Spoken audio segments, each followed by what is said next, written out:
এটা ভাল ৰিজাল্ট কৰিব হলে প্ৰথমে লাগে ডিসিপ্লিন, আৰু এই ডিসিপ্লিনটো আহে এটা প্ৰপাৰ টাইম টেবুলৰ পৰা। কাৰণ চোৱা তোমালোকে যিকোনো সাবজেক্ট যিকোনো সময়তে পঢ়িলে নহব, এটা প্ৰপাৰ কি লাগিব, শিডিউল লাগিব। আৰু সেই প্ৰপাৰ শিডিউলটোৰ কাৰণে আজিৰ এইটো ভিডিঅত মই তোমাক এটা ইফেক্টিভ ষ্টাডি ৰুটিন বনাই দিম, যিটো ৰুটিন তোমালোকে যদি ফলো কৰা, তোমালোকে মেট্ৰিকেই হওক বা তোমালোকে যিকেইজনে এই আজিৰ এইটো ভিডিঅ চাই আছা, লাগিলে তোমালোকে ক্লাছ 7, 8 বা 9 বা এবাৰৰ মেট্ৰিক পৰীক্ষা দিয়া ষ্টুডেণ্টে হওক, আটাইকেইজনে তোমালোকে আজিৰ ভিডিঅটো প্ৰথমৰ পৰা শেষলৈ চাবা, আৰু ভিডিঅটো চাই তোমালোকে ষ্টাডি ৰুটিনটো তোমালোকে ভালদৰে ফলো কৰিব লাগিব। লিখি তোমালোকে সেই ৰুটিনটো যদি ফলো নকৰা, চোৱা বহুতে টাইম টেবুল লয় কিন্তু টাইম টেবুল কি নকৰে, ফলো নকৰে।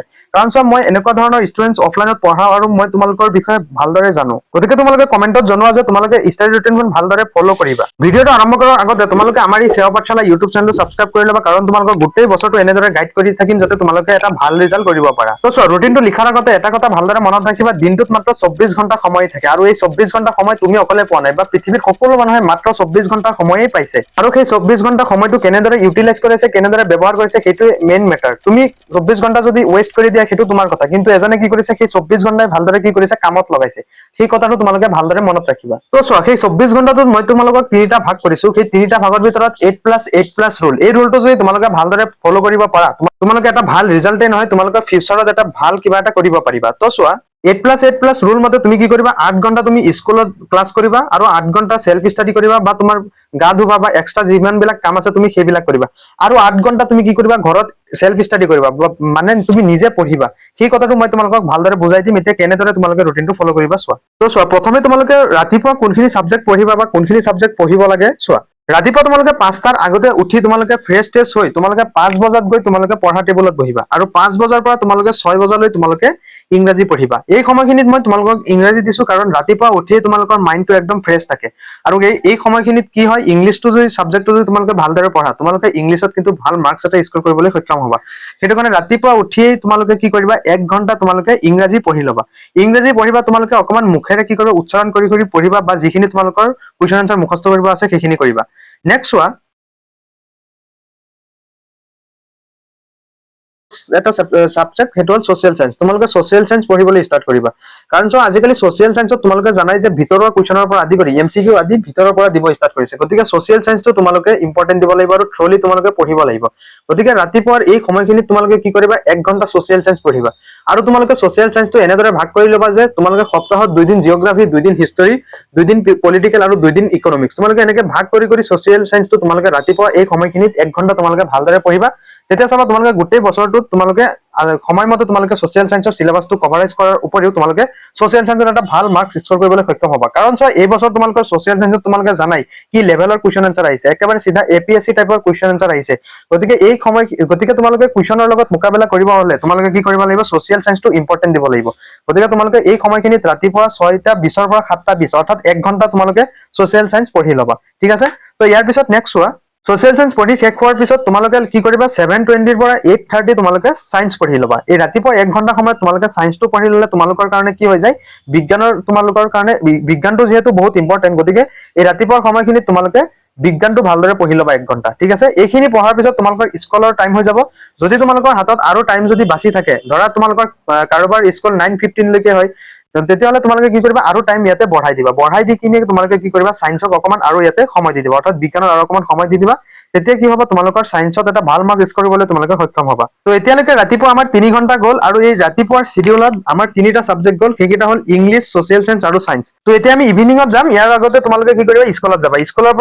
স্কুলৰ পৰা আহি তোমালোকে কি কৰিবা, ফ্ৰেছ হৈ তোমালোকে 4:30 কি কৰিবা, পঢ়াত বহিবা। তো চোৱা যিহেতু ভাল ৰিজাল্ট কৰিবলৈ সকলোৰে মন, গতিকে কি কৰিব লাগিব, অকমান চেক্ৰিফাইচ কৰিব লাগিব। গতিকে তোমালোকে 4:30 পৰা 5 তোমালোকৰ স্কুলৰ পৰা যিমান হোমৱৰ্ক দিছে, বা আছামিজ যদি হোমৱৰ্ক নাথাকে, তোমালোকে আছামিজ বা ইংলিছ গ্ৰামাৰটো তোমালোকে এই চেগতে পঢ়ি ল'বা। কাৰণ চোৱা আছামিজত যিটো তোমাৰ ব্যাকৰণ, আছামিজ গ্ৰামাৰত কিন্তু বহুত মাৰ্কছ আছে। গতিকে তোমালোকে সেই আছামিজত ভাল মাৰ্ক স্কোৰ কৰিবলৈ হলে তোমালোকে কি কৰিব লাগিব, আছামিজ গ্ৰামাৰকো ইম্পৰ্টেন্ট দিব লাগিব। গতিকে এই সময়খিনিত আধা ঘণ্টামান তোমালোকে কি কৰিবা, গ্ৰামাৰ পঢ়ি ল'বা। ঠিক আছে, গ্ৰামাৰ পঢ়ি শেষ হোৱাৰ পিছত তোমালোকে কি কৰিবা, আৰু অকমান টাইম তোমালোকৰ ইলেক্টিভ সাবজেক্টৰ কাৰণে দি দিবা এই সময়খিনিতে। তো চোৱা ইলেক্টিভ সাবজেক্টৰ কাৰণে তোমালোকে 5 PM to 5:40 এই 40 মিনিট তোমালোকে ইলেক্টিভ সাবজেক্টত দি দিবা। আৰু যদিহে তোমালোকে গ্ৰামাৰ যদি নকৰা, তেতিয়া তোমালোকে সেই সময়খিনিতো তোমালোকৰ ইলেক্টিভ সাবজেক্টৰ কাৰণে তোমালোকে ইউটিলাইজ কৰিব পাৰা। সো এইখিনি সময়ত তোমালোকে কি কৰিবা, ইলেক্টিভ সাবজেক্ট পঢ়ি শেষ হোৱাৰ পিছত এতিয়া তোমালোকে সন্ধিয়া অকমান ঘূৰি ফুৰাৰ পিছত তোমালোকে 6 বজাত কি কৰিবা আকৌ পঢ়া টেবুলত যাব তো তোমালোকে 6 বজাৰ পৰা 7 বজালৈ সন্ধিয়া কি কৰিবা আকৌ ইংৰাজী পঢ়িবা অৰ্থাৎ তুমি অকমান ফ্ৰেছ হৈ আহিলা নহয় এতিয়া সন্ধিয়া যদি ইংলিছ লৈ বহা ৰাতিপুৱা যে ইংলিছ পঢ়িছিলা এতিয়া যদি তুমি সন্ধিয়া সময়ত আকৌ ইংৰাজী পঢ়া তোমাৰ ইংলিছটো কি হ'ব সম্পূৰ্ণভাৱে তোমাৰ মনত ৰৈ যাব যিহেতু বহুতো আছামিজ মিডিয়াম ষ্টুডেণ্টে কি কৰে ইংৰাজী সাবজেক্টটো কি অকমান বেয়া পায় গতিকে সেইটো কাৰণে মই ইংৰাজীটো বহুত ইম্পৰ্টেন্ট দিছো গতিকে এই সময়খিনি তোমালোকে সন্ধিয়া সময়ত ইংৰাজীটো পঢ়ি শেষ হোৱাৰ পিছত তোমালোকে কি কৰিবা 7 to 8 pm তোমালোকে আছামিজ পঢ়িবা এই সময়খিনি তোমালোকে আছামিজ তোমালোকে মুখেৰে উচ্চাৰণ কৰি পঢ়িবা মনে মনে কেতিয়াও নপঢ়িবা কাৰণ মনে মনে পঢ়িলে তোমালোকৰ ঘৰৰ ওচৰৰ যিমানখিনি ডিষ্টাৰবেন্স আছে তোমাৰ আহি মাইণ্ডত প্ৰেছাৰ কৰিব ফলত তোমাৰ কি নহব পঢ়াখিনি মনত নাথাকিব গতিকে 7 pm to 8 pm সন্ধিয়া সময়খিনি তোমালোকে কি কৰিবা আছামিজ তোমালোকে উচ্চ স্বৰে পঢ়িবা আছামিজ পঢ়ি শেষ হোৱাৰ পিছত তোমালোকে কি কৰিবা এতিয়া চোৱা পঢ়া টেবুলত নুঠুৱাকে তোমালোকে কি কৰিবা আকৌ 8 বজাৰ পৰা 9 বজালৈ তোমালোকে বিজ্ঞানটো পঢ়ি দিবা এই সময়খিনিত তোমালোকে 8 pm to 9 pm তোমালোকে সায়েন্স পঢ়ি শেষ হোৱাৰ পিছতহে তোমালোকে আধা ঘণ্টা তোমালোকে গেপ ল'বা আৰু এই গেপৰ সময়খিনিত তোমালোকে ভাত খাই ল'বা অৰ্থাৎ তোমালোকে 9 pm to 9:30 pm এই সময়খিনিত তোমালোকে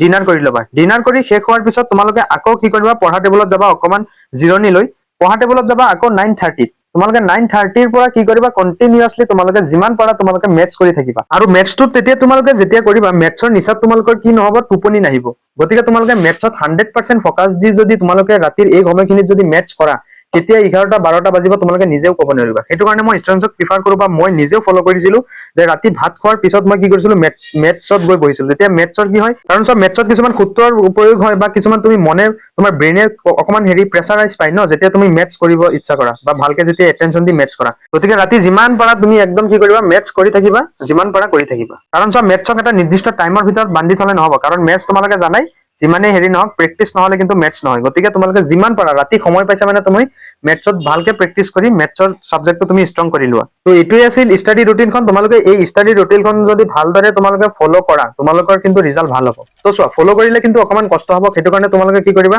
প্ৰথম এসপ্তাহ ফলো কৰিবা ভালদৰে তাৰ পিছত এমাহ ফলো কৰিবা এনেদৰে তোমালোকৰ অভ্যাসত পৰিণত হ'ব আৰু তোমালোকৰ পঢ়িব ইচ্ছা যাব আৰু তোমালোকে পঢ়া মানে কি তোমালোকৰ অটোমেটিক ভাল ৰিজাল্ট হ'ব আৰু তোমালোকৰ মা দেউতাকক প্ৰাউড ফিল কৰাব পাৰিবা তো এইখনে আছিল ষ্টাডি ৰুটিনখন তোমালোকে আমাৰ এই চেয়াপাট চেনেল ইউটিউব চেনেলটো সাবস্ক্ৰাইব কৰিবা আৰু নেক্সট তোমালোকৰ কেনেকুৱা ভিডিঅ' লাগে তোমালোকে কমেন্ট সেকশনত জনাবলৈ নাপাহৰিবা আৰু তোমালোকে কমেন্ট সেকশনত প্ৰমিস বুলি লিখা যে তোমালোকে এই ৰুটিনখন ভালদৰে ফলো কৰিবা